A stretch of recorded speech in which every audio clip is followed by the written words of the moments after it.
Ladies and gentlemen, here we go into game number 1. It's going to be Liquid Jinro against Gosu Hwangsin. Both these players going to be meeting up on the map Darim Alter LE.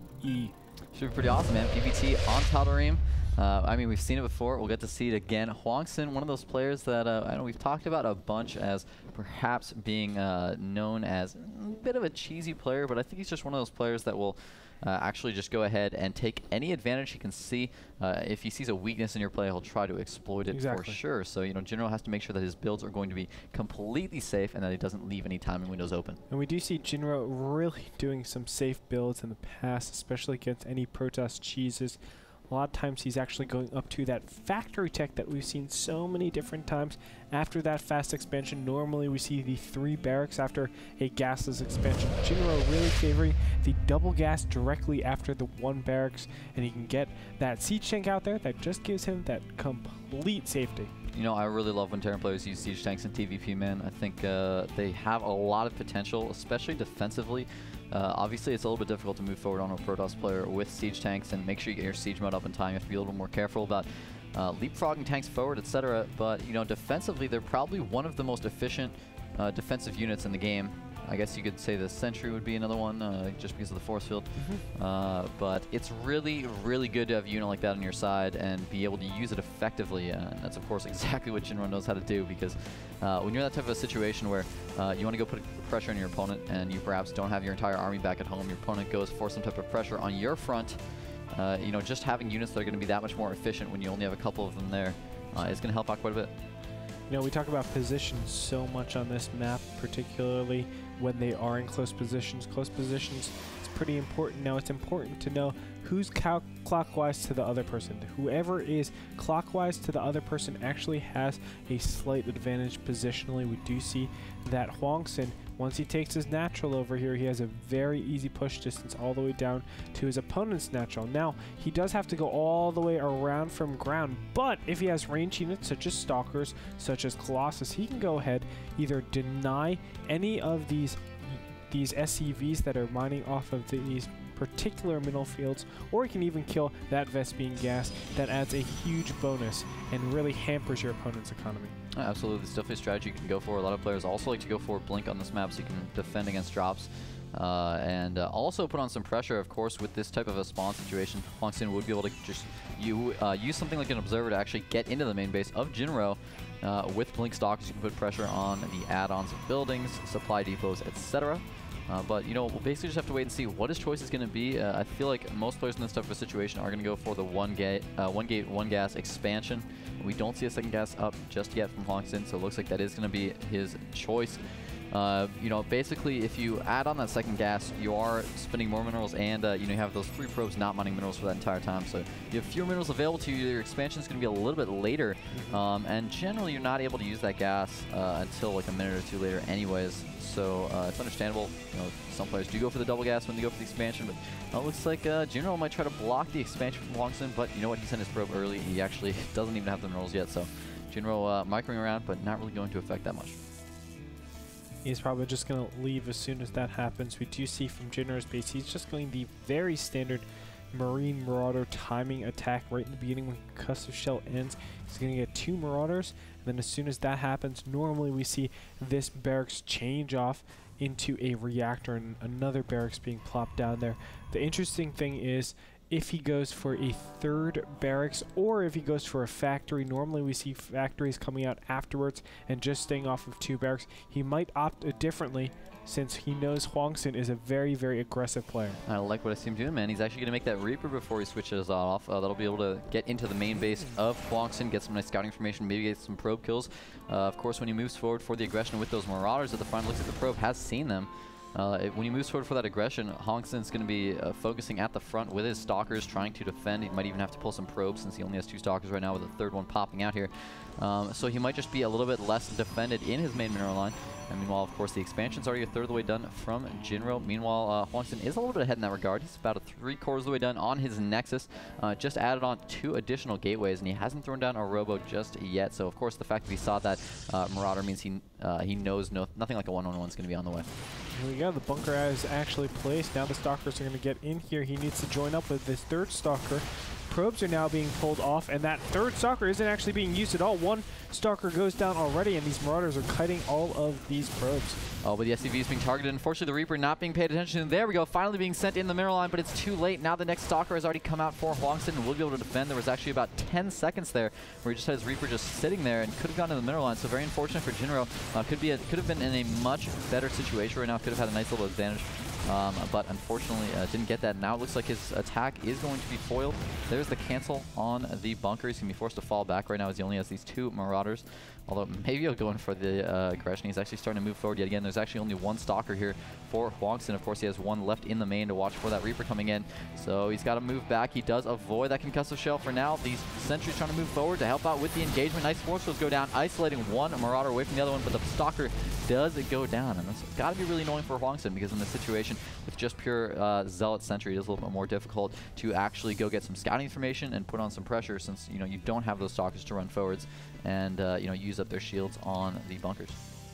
Yeah, for now, a pretty even trade, I would say, for the most part. It looks like Hwangsin got the worser end of that stick, but now he is looking like he wants to press out. He's at 4 warp gates, so he wants to do some 4 warp gate pressure in this early game stage. He does have, as we said before, the 2 gases, so he can produce quite a bit of stalkers off of this economy. We'll see, though. Jinro does have a pretty impressive, not only production, but army as it is. And look at this, actually might even pick off this 1 stalker. No, he'll get away with 1 shot left, but Jinro is already at a good production capacity, and he has bunkers in place. He also has the higher income count right now. It's 31 SCVs to 28 probes. Generally, in this situation, PvT, you want to have a higher probe count, since you're relying on that chrono boost, while the Terran's relying on mules for extra income. So not the best for Hwangsin right now. Of course, he had to use a couple probes to actually defend earlier on, but here he comes for the engagement. Only has 1 stalker, so not going to have that much DPS against these bunkers. Going to rely mostly on the Zealots in the front, and here he comes. Is he going to get the force fields off? There come the SCVs. He puts the force fields down, and he does block those bunkers. There is a little bit of repair going on the right, but not that much. Will he be able to kill off the bunkers? It looks like he barely will be able to kill off the bunkers. Will he have enough DPS, though? It looks like Jinro trying to kite backwards with his army. I don't know if he'll have enough to defend. Jinro does have stim. It looks like he just uses it right now, but he has barely any units. It's the worst time to actually be using it. It looks like Hwangsin will push into this natural, denying any of these SCVs from actually mining, and of course those mules from going down in this natural. Looks like he has to get up now, trying to get some Hellions and a medevac as we speak. Jinro is on his toes right now. Yeah, that 4-gate transition from Hwangsin coming in the mid-game really caught him off guard. He only has those 2 bunkers. Sometimes even against 3-gate pressure, we see players go for 3 or even 4 bunkers. So against that 4-gate, only have those 2 bunkers cause him a lot of trouble. Now he's losing. Already lost 2 of his add-ons. Not going to have the reactor to be able to switch onto that starport. And here we go, trying to get that next tech lab. Force fields go down. The SCVs are getting stuck behind the force fields. Jinro's in a lot of trouble right now. This engagement is not going that well for him, but now he's trying to get the surround on the sentries. He's doing a ton of damage to these sentries. Hwangsin has to be careful, because if he loses all his sentries, he actually could be in a bit of a tough spot. Yeah, he is actually in a tough spot. He's actually getting pushed back, but there's a lot of losses actually that he's sustaining. Jinro is stimming forward. The stalkers are now under fire. Looks like another warping is coming in, but Jinro now realizes, hey, I have to back up right now. He is at a severe loss, 14 Harvesters to 33. Hwangsin is looking very far ahead in the economy, but he doesn't have the tech yet, so maybe Jinro can make something of it. Yeah, it's going to be difficult when he has less than half of the Harvesters of his opponent, actually almost getting down to a third of them. Now he's going to go for the engagement. Hwangsin moving in with those Zealots and Stalkers, trying to kill off anything he can right now. Surprised he's in target firing the medevac, but there we go. Now actually going to be able to kill that off. No, never mind. He was just on attack move. Now he's going to be forced to fall back, though, since he did lose the rest of his Zealots. These Hellions are actually helping Jinro out quite a bit, just at being a little bit more efficient versus these Zealots. But I mean, his economy is so far behind right now that Hwangsin, I feel, can do pretty much anything he wants. Most definitely. Hwangsin is just continuing the pressure, making sure that his opponent is really stressed for those minerals and gas, so that it's hard for Jinro to actually resupply in his SCVs. And if he can bait any SCVs to the front and try to get them to actually attack, that'll be a great advantage. But Hwangsin, for now, I think he's just going to back up. I think that is, for the most part, the correct move. He's going to get that robotics facility, and he will just start up, probably going absolutely standard from here. Yeah, I mean, there's really no reason not to. In fact, in this position, I might even advocate just going to take a third base. I mean, why not? What can Jinro do about it? And it'll just get you further and further ahead. I mean, it could lead into a longer game than it necessarily needs to be, but it can just secure the win, make it pretty much guaranteed. There is still a forward pylon here from Hwangsin right outside the base of Jinro, and he has not moved that orbital back over to his natural. So he's actually double SAV producing right now, but he did actually, oh no, never mind, there we go. He is going to lift that over to the natural, but he actually hasn't been keeping that double SAV production constant, and I feel like in this situation that is absolutely crucial right now. He's getting further and further behind, and it's just getting kind of insane that it's 19 to 46 harvesters right now in favor of Hwangsin. So I mean, he could go for any unit composition he wants right now, and I feel like, with this much of an econ lead, you can just do whatever you want. Go straight to carriers if you want. Well, he has to be careful. Look at that army tab. It's actually pretty close, even though there's such a huge economy difference. I feel like if Hwangsin becomes a little bit complacent, there is always a time where Terran can potentially come back into it. He does have 5 centuries though, man, so he can just force those I mean, I'm not saying that it's too plausible right now. Jinro, by all regular standards, is pretty far behind. He needs to come back though. He needs to do something that'll get him back into this game, either even up the probe count or kill the entire army, but he needs to do it very soon. Yeah, it looks like you might be going for some drop play. Going to go ahead and put 3 Hellions into the main. Maybe you can go for some drops here. The National looks like, no, he's just going to use this position to pick off the assimilator that Hwangsin has over here. There we go, going for the engagement. Hwangsin trying to move his army down. He doesn't want to lose that assimilator, or maybe just wants to get himself into a good position so that as soon as Jinro tries to escape, he'll be caught in a corner. Already throwing down the Guardian Shield. Will he be able to catch this army, though? He's trying to get in range to throw down the Force Fields. Jinro needs to keep running away. No, he's going to stim forward and go for the engagement. Oh my gosh, Jinro has got to be careful here. If he gets caught off guard by some force fields, he will lose his entire army, and the game will essentially just immediately be over. But here comes the drop in the main. Actually, he's queuing that all the way around. I guess he's just a little bit paranoid about stalkers, and there are a couple stalkers there in the bottom left. So we'll have to see how much damage he can actually do with this. Here come the Hellion drop. Dropping into the mineral line. He's already got a couple probes there. More and more probes going down for Hwangsin right now, but I don't think it's going to be enough. I mean, I'm looking at my workers kill tab right now. It's 33 to 12. Hwangsin has just killed so many workers this game, and Jinro, I mean, he already had 6 in the early game when he went for that, the One Rex Marauder attack, and of course, just got 6 more, but it's still 36 SCVs to 50 probes for Hwangsin, so Jinro is definitely still in a lot of trouble. I mean, he did take his natural expansion back, and it looks like he's trying to take out the rocks, so he can go take a third, so I think that's a good move to try to, get back in this game somehow. But I do feel like if he wants to keep up the aggression, he's going to need to, work in some other types of harass, maybe, I don't know, something insane like, I mean, obviously there's a robo out, but he could go like mid-game Cloak Banshee, something crazy like that could get back in the game, since I actually don't see any observers with Hwangsin's army, just has the one at Jinro's base. Cloak Banshees are always a good way. I don't care what time of the game it is. You can always do a good amount of damage as long as you get them into position and get, of course, your opponent's units out of position. That's pretty easy to do considering how big of a map this is.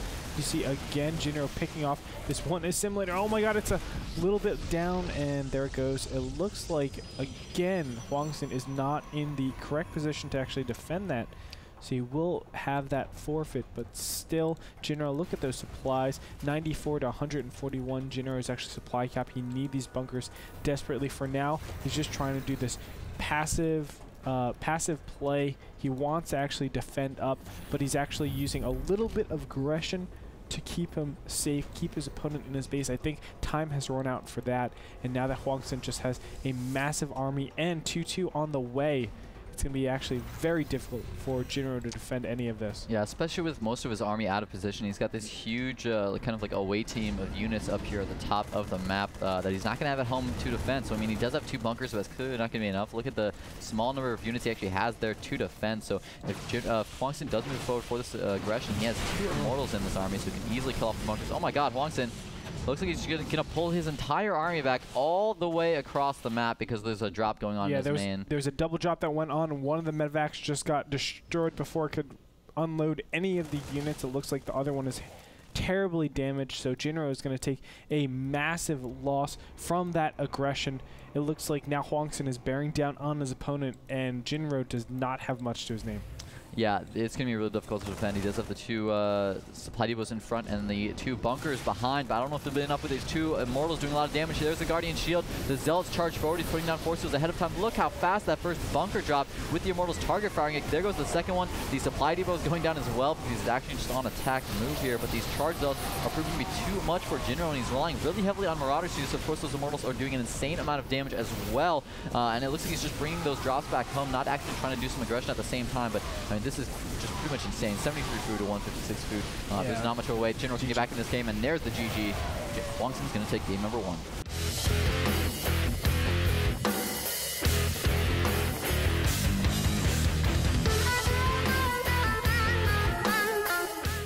So that's going to do it for Jinro. Hwangsin's going to take game number 1. I have to say the initial 4-gate off of 2 base was so successful, and from there, I mean, technically we can say all other analysis was just heavily skewed towards Hwangsin's favor. It wasn't really needed to actually discuss any further because that was just a mass advantage that he took in that early game stage. A lot of the Terran players used to have trouble with things like 3-gate sentry pressure expand from Protoss players, and they realized that, okay, you know what, I can't get away with 1 bunker, I can't get away with 2 bunkers, I need to put down 3, maybe even 4 bunkers depending on the map, depending on the position.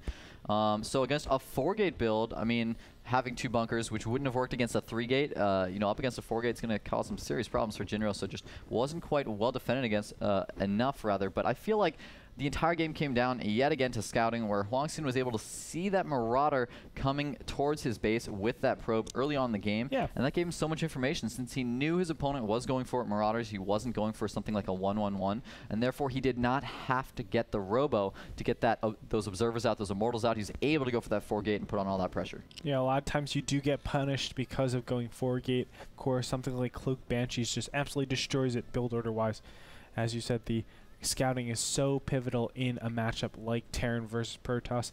Another big thing I have to say is Hwangsin was able to retain his advantage quite nicely. He just took all precautionary measures. He made sure that he was not susceptible to any harasses, built up his army, and then just said, okay, attack. He got his upgrades. He had 2-1, or 1-2 I should say, at the end of that battle, whereas Jinro only had a 1-0 upgrade, and of course Hwangsin just took him out for the win. We're going to go into our second game now. It's going to be on Metalopolis. Everybody join us. More action, TVP coming your way after this break.